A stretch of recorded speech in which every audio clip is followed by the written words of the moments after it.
ఇది ధర్మం. సో మనం రాముని పండుగ చేసుకుంటూ డీజే కానీ మరి డీజే ఆడుతాం, రాముడిని పండుగ చేసుకుంటూ ఏవైతే మనం అనుకున్నామో టైమింగ్ అంటాం 10:30 అంటాం, ఇంకా కృష్ణ అన్నట్టు 10:30 అంటాం సార్, కానీ లేట్ అయ్యేది 1 అవుతాం. లేట్ అవుతుంది, దానికి ప్లానింగ్ ఉండాలి. ప్లానింగ్ 10:30 అనుకుంటున్నాం, 12 అవ్వదు, లాస్ట్ అయితే అరగంట ముందు ఏదో ఒక టైం అనుకున్నా టైం ఫాలో అవ్వాలి. దానికోసం ప్లానింగ్ చేయాలి.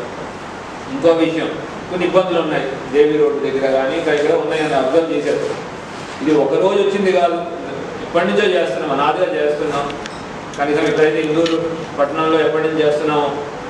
అయితే పోయిన ఎక్స్పీరియన్సెస్ మీద పోయినసారి చేసిన మిస్టేక్స్ మీద మనం తెలుసుకొని దాని మీద ఎక్కడెక్కడ ఇబ్బందులు అయినాయో దాని గురించి ఆలోచించుకొని విశ్లేషించుకొని దాని మీద మనం ఇంప్రూవ్మెంట్ కావాలి. ఇందాక చెప్పినట్టు ఒకరిని ఒకరు తప్పులు ఎంచుకోవడం కాదు, మనం విమర్శన ఎట్లా ఉండాలో మన యొక్క బాగు గురించి ఉండాలి. దేవి రోడ్లో ఈ ఇష్యూ అయింది, ఓకే, దాన్ని ఎట్లా చేయాలి. ఇప్పుడు వాటర్ ఫెసిలిటీ లేదు అంటున్నారు.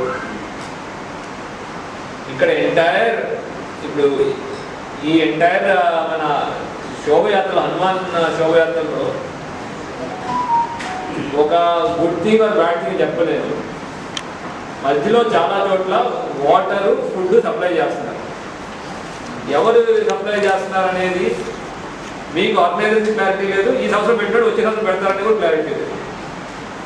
అది ఒక్కసారి మనం క్లారిటీ తీసుకోవాలి. ప్రతిసారి మనం ఎవరెవరు చేస్తున్నారు, ఎందుకంటే వచ్చే సంవత్సరం మనకు ఐడియా ఉంటుంది. అట్లాంటప్పుడు ఇంకో విషయం ఏంటి అంటే, ఎక్కడైతే అవసరం ఉందో చాలామంది స్వామివారి పేరు మీద చేయడానికి చాలామంది వస్తారండి. అంటే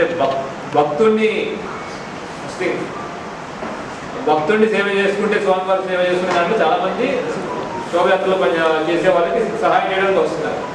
కానీ ఎవరు వస్తున్నారు, మనం ఎక్కడ పెడుతున్నాము అనే క్లారిటీ మీకు కూడా లేదు.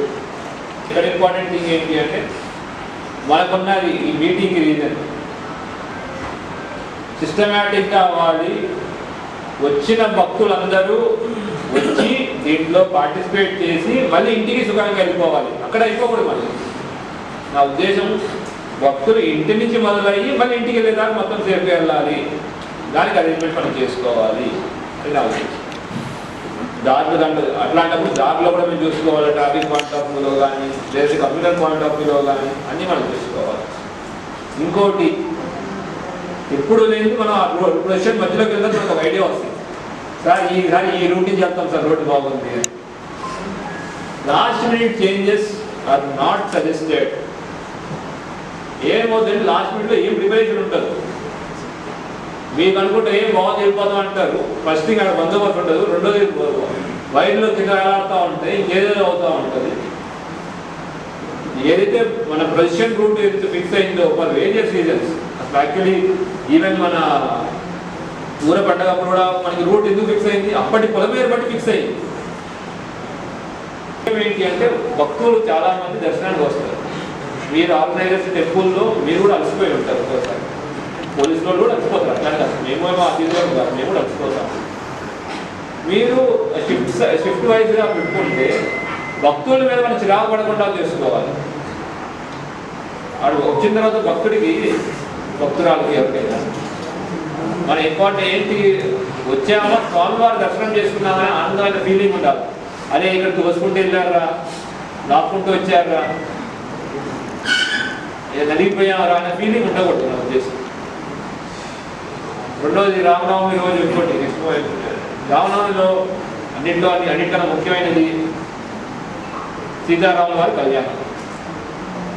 కొన్ని చోట్ల మన టెంపుల్తో చేస్తారు, కిలారామాలలో చేస్తూ ఉంటారు, రత్నాలలో చేస్తూ ఉంటారు, కిలారామాలలో చేస్తుంటారు, సుభాషలో చేస్తుంటారు, చాలా టెంపుల్లో చేస్తూ ఉంటారు. అక్కడ అందరు కూర్చోవడానికి, మధ్యలో వెళ్ళడానికి అరేంజ్మెంట్స్ చూసుకోవాలి. మా యొక్క రిక్వెస్ట్, టెంపుల్ ఆర్గనైజర్స్ అట్లానే లోకల్ కోఆర్డినేటింగ్ ప్రతి చోట ఆల్మోస్ట్ ఎంతవరకు మొదలైతే అన్ని చోట బందోబస్తు చేసుకోవడం మేము ట్రై చేస్తుంటాం.